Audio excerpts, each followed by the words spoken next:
அஸ்ஸலாமு அலைக்கும் வரஹ்மத்துல்லாஹி வபரகாத்துஹு. என்னோட கேள்வி என்னன்னா, நம்ம தமிழகத்தை பொறுத்தளவு பல்வேறு வகையான இஸ்லாத்திலே பல அமைப்புகள் இருக்குது. நம்ம அந்த அமைப்புகளோட அரசியல் ரீதியாக ஒன்றுபடுவதற்கு ஏதாவது வாய்ப்பு இருக்கா? ஏன்னா நம்ம மார்க்க ரீதியாக ஒன்றுபட முடியாது. ஏன்னா பிற அமைப்புகள் ஏதோ ஒரு விதத்தான காரியங்கள் செய்கிறாங்க அப்படிங்கிறதுக்காக நம்ம ஒன்றுபடுவது கிடையாது. நம்ம அண்டை மாநிலம் கேரளாவை எடுத்துக்கொண்டால் கூட இப்போ பல முஸ்லீம் அமைப்புகள் ஒன்றோடு செயல்பட்டு இருக்கிறதுனால நம்ம இந்திய அரசியலில் ஏதோ ஒரு நம்மளால் மாற்றத்தை ஏற்படுத்த முடியும் அப்படின்னு ஒரு நிலை இருக்குது. நம்ம தமிழகத்தில் ஏன் அதே மாதிரி ஒரு நிலையை நம்ம ஏற்படுத்துறதுக்கு நம்ம ஒரு முதல் அடியாக எடுத்து வைக்கக்கூடாது? அது மட்டும் இல்லாமல் இன்னொரு என்ன விஷயம் என்றால், நம்ம இப்போ ஏதோ ஒரு இஸ்லாமிய சமுதாயம் பாதிப்புக்கு உள்ளாகும் போது நம்ம அவங்க விதத்தான காரியங்கள் செய்கிறாங்களா இல்லையான்னு பார்க்குறது கிடையாது. அவங்க ஏதோ ஒரு பாதிப்புக்கு உள்ளாகிட்டாங்கன்னா அவங்களுக்கு கண்டன உரைகள், பொதுக்கூட்டங்கள் எல்லாமே நம்ம நடத்துகிறோம். அதை நம்ம தமிழக முஸ்லீம்கள் ஒன்றுபட்டு நடத்தும் போது அதற்குரிய தாக்கம் பெருசாக இருக்கும். மற்ற அமைப்புகள் ஒன்றுபடுவதற்கு முன்வரவில்லை என்றாலும் நமது அமைப்பு அரசியல் ரீதியாக மட்டுமாவது மக்களுடைய நலனை கருத்தில் கொண்டு ஒன்றுபடுவதற்கு ஏதாவது வாய்ப்பு இருக்கா? முஸ்லீம்கள் அமைப்புகள் பல்வேறு அமைப்புகளாக பிரிந்து இருக்கிறாங்க. தற்கால சூழ்நிலைகளில் இந்த இஸ்லாமிய அமைப்புகள், இயக்கங்கள் அத்தனை பேர்களும் ஒன்றுபட்டு இருக்கலாமே. மார்க்க விஷயத்தில் இவர்கள் முரண்பட்டு இருக்கிறார்களோ அந்த மாதிரி மார்க்க விஷயத்தில் நாம் ஒன்றுபடணும்னு நம்ம சொல்லலை. பிதாத்தில் ரெண்டு பேரும் சேர்ந்து ஒரு பிதாத்தை செய்வோம் அப்படிங்கிறது நம்ம கேட்கல. சிறுக்கில் அந்த அமைப்பும் இந்த அமைப்பும் ஒன்றுபட்டு சிறுக்க வளர்ப்போம் அதுக்காண்டி நான் கேட்கல. முஸ்லீம்கள் இந்தியாவில் பாதிக்கப்படுகிறார்கள். அப்போ இந்த பாதிப்புக்கு எதிராக குரல் எழுப்பதற்காக வேண்டி முஸ்லீம்கள் அத்தனை பேரும், இயக்கங்கள் அத்தனை பேர்கள் ஒன்றுபட்டு இருக்கலாம் தானே. சரி, மற்றவர்கள் வராமல் இருந்தால் கூட ஒரு முன்னோட்டமாக முதல் அடியாக தௌஹீத் ஜமாத்தை சார்ந்தவங்க அப்படி வரலாம் தானே. நீங்கள் அதுக்கு முதல் படியை எடுத்து வச்சு எல்லா அமைப்புகளையும் ஒருங்கிணைத்து ஒரு போராட்டத்தை அல்லது ஒரு ஆர்ப்பாட்டத்தை நீங்கள் அறிவிக்கலாம் தானே. கேரளாவில் என்ன அப்படி நடக்குது அப்படிங்கிறாங்க. அதாவது முதல்ல முஸ்லீம்கள் பொது விஷயத்தில், மார்க்க விஷயத்தில் அல்ல, பொதுவான ஒரு விஷயத்தில் ஒன்றுபடக்கூடாது என்பது தௌஹீத் ஜமாத்தினுடைய நிலை அல்ல. எல்லா அமைப்புகளும் எல்லா இயக்கங்களும் இங்கு நடக்கக்கூடிய, குறிப்பாக முஸ்லிம்களுக்கு எதிராக நடைபெறுகின்ற இந்த அநியாயத்துக்கு எதிராக ஒன்றுபட்டு குரல் கொடுக்க வேண்டும் என்பதுதான் தௌஹீத் ஜமாத்தினுடைய நிலைப்பாடும் கருத்தும். அதுதான், அதில் மாற்று கருத்துலாம் கிடையாது. எல்லாரும் சேரணும், எல்லாரும் ஒட்டுமொத்தமாக இருந்தால்தான் இந்த வலுவான ஒரு கூட்டணியை அமைத்து கொண்டு வலுவாக எதிர்க்கின்ற பொழுதுதான் நம்ம இந்த எதிர்ப்பை சமாளிக்க முடியும். இந்தியாவில் முஸ்லீம்கள் பாதுகாக்கப்பட முடியும், அவங்களுக்கு எதிராக நடத்தப்படுகின்ற அநியாயத்தை தட்டி கேட்க முடியும் என்ற இந்த கருத்தில் தௌஹீத் ஜமாத்துக்கு மாற்று கருத்துலாம் கிடையாது, சரிதான். ஆனால் இந்த ஒற்றுமை என்பது மார்க்க ரீதியாக நான் சொல்லலை, அதில் நம்ம ஒன்றுபட மாட்டோம். பிதாத்தில், ஷிர்கில், அனாச்சாரங்களில் அதில் ஒன்று சேர மாட்டோம், சரிதான். அது அல்லாமல் இந்த பாசிசத்தை எதிர்க்கக்கூடிய விஷயத்தில் முஸ்லீம்களுக்கு பாதிப்பு ஏற்படுகிறது, அந்த பாதிப்பை அரசாங்கத்துக்கு எடுத்து சொல்லணும் என்ற விதத்தில் ஒன்றுபடுவதில் ஒன்றா தான் இருக்கணும்னு நினைக்கிறோம். ஆனால் என்ன நிலை இருக்குது இப்போ இந்தியாவில், அது நீங்கள் பாருங்க. என்ன நிலை இருக்கிறது? முஸ்லீம்கள் ஒரு ஆர்ப்பாட்டத்தில் ஒன்று சேரலாம் அப்படின்னு வருகின்ற பொழுது முதல்ல ஒவ்வொரு ஆட்களும் என்ன செய்வாங்கன்னா, எங்கள் அமைப்பு அப்படின்னு ஒரு ஆள் ஒரு கொடியை கொண்டு வருவார், ஒரு ஆள் ஒரு வால்போஸ்ட் ஓட்டுவார், ஒரு ஆள் ஆர்ப்பாட்டத்துக்குன்னு அழைப்பு கொடுப்பாரு. இப்படித்தான் வரும், இப்படித்தான் வந்து கொண்டு இருக்கிறது. சரி, இப்படி ஒவ்வொரு ஆள் வருகின்ற பொழுது அவர் தனியாக நடத்துவார், இவர் தனியாக நடத்துவார், இவர் தனியாக நடத்துவார். இப்படித்தான் இந்தியாவில், தமிழ்நாட்டில் மாத்திரமில்லை பல்வேறு இடங்கள்லையும் கேரளா உட்பட இப்படித்தான் நடக்கிறது.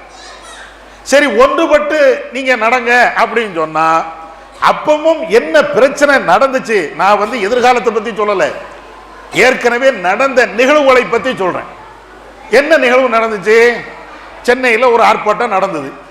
எல்லாரும், நம்ம மட்டும் கலந்து கொள்ளலை, நம்ம ஜமாத் மட்டும் கலந்து கொள்ளலை, எல்லா அமைப்புகளும் சேர்ந்து நடத்துவோம் அப்படின்ட்டு வந்தாங்க. அந்தந்த அமைப்பினுடைய தலைவர்கள் மேடையிலே ஏறினாங்க. கடைசி பிரச்சனை ஏற்பட்டது, லத்தி சார்ஜ் நடந்தது, தலைவர்கள் எல்லாம் தெரிச்சு ஓடிட்டாங்க, யாருமே இல்லை. இது நடந்துச்சா இல்லையா? அப்ப அத்தனை பேரும் ஒன்றுபட்டு நடத்தின அந்த ஒரு ஆர்ப்பாட்டத்தில் அசம்பாவிதம் ஏற்படுகிறது. அந்த அசம்பாவிதம் ஏன் ஏற்பட்டது என்று ஆய்வுக்கு உள்ள போகல. தொண்டர்கள் அடிபடுறாங்க, ஆனால் தலைவர்கள் யாருமே இல்லை, மேடையில் நின்னவங்க யாருமே இல்லை. அந்த பிரச்சனைக்கு யாரு பொறுப்பெடுக்க வேண்டுமோ யாருமே பொறுப்பெடுக்காம எல்லாருமே போயிட்டாங்க. கடந்த கால நிகழ்வு. இப்ப நாமளும் அதுல போய் சேர்ந்தோம் அப்படின்னு சொன்னா அந்த ஆர்ப்பாட்டத்தில் போராட்டத்தில் எல்லா அமைப்புகளும் ஒன்று சேர்ந்து நடத்தக்கூடிய அந்த போராட்டத்தில் இத மாதிரி ஒரு அசம்பாவிதங்கள் ஏதாவது ஏற்பட்டு ஏதாவது பிரச்சனை வந்ததுன்னா, வழக்குகள் வந்ததுன்னா, கைதுகள் வந்ததுன்னா, பிரச்சனைகள் வந்ததுன்னா அதை பொறுப்பு எடுக்கிறது யாரு? எல்லாரும் ஓடிடுவாங்க. இன்னைக்கு இருக்கக்கூடிய நிலையை சொல்றேன். ஒன்றுபட வேண்டும் என்பதில் மாற்றுக்கிறது கிடையாது. ஆனால் ஒன்றுபடுகின்ற நேரத்தில் இப்படி எல்லாம் கடந்த காலத்தில் கசப்பான சில நிகழ்வுகள் நடக்கத்தான் செஞ்சது. அதே நேரத்தில் ஒரு அமைப்பாக நடத்துகின்ற பொழுது அவர்கள் அந்த அமைப்பு நடத்தக்கூடிய அந்த போராட்டத்தில் ஏதாவது பிரச்சனைகள், வழக்குகள் வேற ஏதாவது வந்ததுன்னா அந்த அமைப்பே பார்த்துக்கிறாங்க, இல்லைன்னா நடுத்தரில் விட்டுட்டு போயிடுறாங்க. இப்படி நடந்துச்சா இல்லையா? இந்த அச்ச உணர்வு இன்னைக்கு நம்மளுக்கும் இருக்கிறது. எல்லாரும் ஒன்று சேரணும், அது நல்லா தான் இருக்கும், மாற்றுக்கிறது கிடையாது. ஆனா ஒன்று சேர்ந்து இந்த ஆர்ப்பாட்ட களத்தை சந்திக்கின்ற பொழுது இத மாதிரி வழக்குகள் வந்தால் அவர் ஒரு வழியில போயிருவாரு, நம்ம ஒரு வழியில போயிருவோம், இவர் ஒரு வழியில போயிருவாரு. பாதிக்கப்பட்ட அந்த தொண்டன் ஒண்ணுமே இல்லாம நிற்கதியாக நடுரோட்ல நிற்பான். அப்ப இதுக்கும் தீர்வு இல்லையா? இருக்குது. எல்லா அமைப்புகளும் ஒன்று சேர்ந்து அமைப்புகளை மறந்து விட்டு பிரச்சனைகளை மட்டும் மையமாக படுத்தி அதற்குன்னு ஒன்று உருவாக்கினால் அது சரியாக இருக்கும். ஆனால் அப்படிப்பட்ட சூழல் இப்பொழுது இல்லை. இது ஒன்று. அடுத்து ரெண்டாவது இன்னும் மோசமான நிலை என்னன்னா, சரி ஒன்றுபடுவோம் நிற்கிறாங்க. ஒன்றுபட்டா நல்லதுதான். எவ்வளவு நாளைக்கு ஒன்றுபடுறாங்க? ஒரு பிரச்சனையை சொல்லி அந்த பிரச்சனை முடிவதற்கு முன்னாலேயே எலெக்ஷன் வந்துச்சுன்னு வைங்களேன், இவர் அவரை எதிர்த்து பேசுவார், அவர் இவரை எதிர்த்து பேசுவார். நடக்கா? நம்ம முஸ்லீம் கட்சிகள் தானே, பேரை சொல்ல நான் விரும்பல. ரெண்டு கட்சியும் நீக்கும் முஸ்லீம் கட்சிகள் தான். இந்த ரெண்டு கட்சியுமே அந்த முஸ்லீம் வேட்பாளரை எதிர்த்து இந்த முஸ்லீம் பேசுவார், இந்த முஸ்லீம் வேட்பாளரை எதிர்த்து அந்த முஸ்லீம் பேசுவார். நடக்கா? இன்னைக்கு நடக்கத்தானே செய்து. தேர்தல் வந்து விட்டது என்றால் இந்த ஒற்றுமை எங்க போச்சுனே தெரியல, எல்லாம் காணாம போயிருது, எங்க இருக்குன்னே தெரியல. என்னமோ அந்த முஸ்லீமும் இவருக்கு காஃபிர் மாதிரியும் இந்த முஸ்லீமும் அவருக்கு காஃபிர் மாதிரியும் ரெண்டு பேரும் அதாவது கடுமையான விரோதி மாதிரியும் மாறி மாறி முட்டி மோதிக்கிடுவாங்க. கடந்த காலகட்டத்தில் இந்த எலெக்ஷன் பிரச்சாரத்தில் முஸ்லிம்களுக்கு மத்தியிலே சண்டை வந்து வழக்குகள் இன்னைக்கும் இருக்குது. இப்ப எங்க ஒன்றுபட? ஒரு பக்கம் ஒற்றுமை ஒற்றுமை அப்படின்னு பேசுறோம், இன்னொரு பக்கம் இந்த ஒற்றுமைக்கு வேட்டு வைக்கக்கூடிய இந்த ஒற்றுமையை நடந்துவிடக் கூடாது என்பதில் நிறைய அமைப்புகள் இன்னைக்கு அப்படித்தானே இருக்கிறாங்க. இந்த சூழல்ல நாம மட்டும் யாரை போய் ஒன்று சேர்க்க? ஆனாலும் நம்ம ஒற்றுமையா இருந்து ஒரு போராட்டத்தை சந்திக்க வேண்டும் என்பதில் மாற்றுக்கிறது இல்லை. முஸ்லிம்களுக்கு எதிராக நடத்தப்படுகின்ற அநியாயத்துக்கு எதிராக அத்தனை பேரும் குரல் கொடுக்க வேண்டும் என்பதில் மாற்று கருத்து இல்லை. அதே நேரத்தில் எல்லா அமைப்புகளும் இறங்கி வரணும்.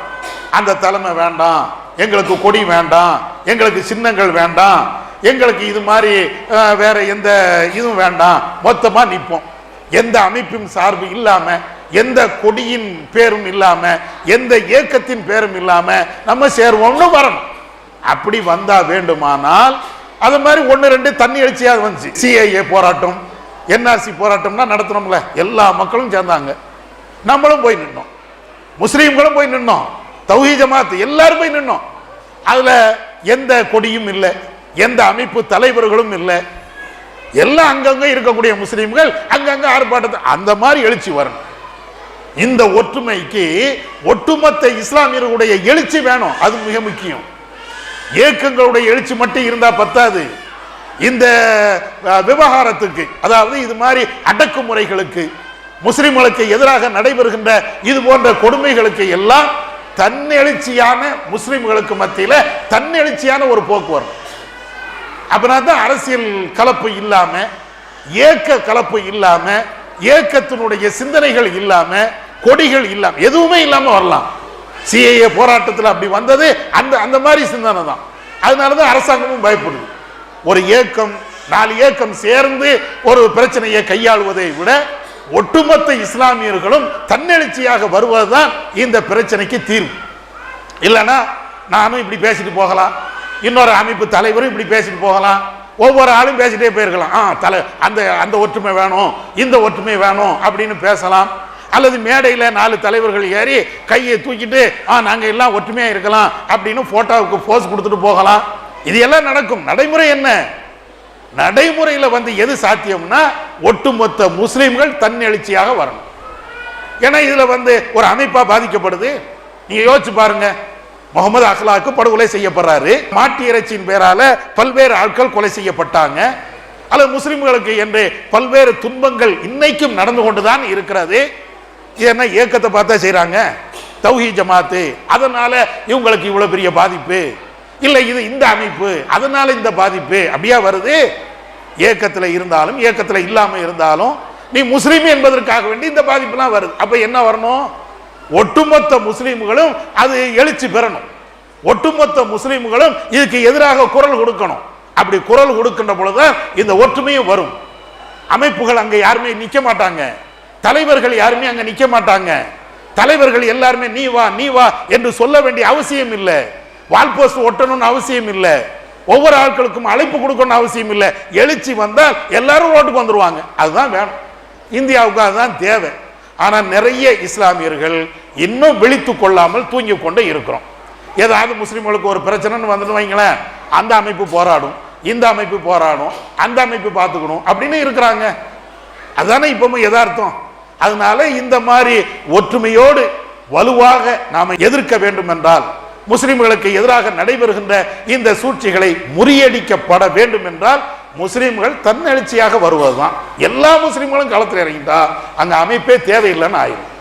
எந்த அமைப்பும் அழைப்பு கொடுக்க தேவையில்லைன்னு ஆகி போயிடும். அதுதான் தேவை. கடந்த காலத்தில் இந்த 2 உதாரணத்தையும் பார்த்துருக்கோம். சிஏஏ போராட்டத்தில் முஸ்லிமுடைய எழுச்சி இருந்தது.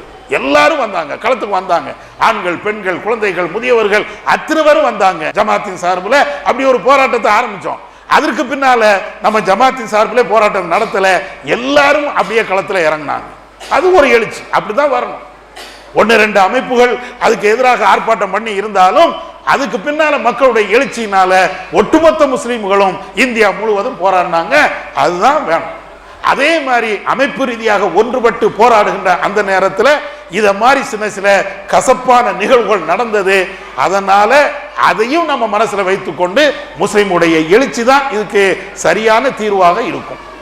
இஸ்லாம் மற்றும் சமுதாய செய்திகளை அறிந்து கொள்ள தமிழ்நாடு தௌஹீத் ஜமாஅத் யூடியூப் பக்கத்தை உடனடியாக சப்ஸ்கிரைப் செய்து கொள்ளுங்கள். மேலும் பெல் பட்டனையும் கிளிக் செய்து கொள்ளுங்கள்.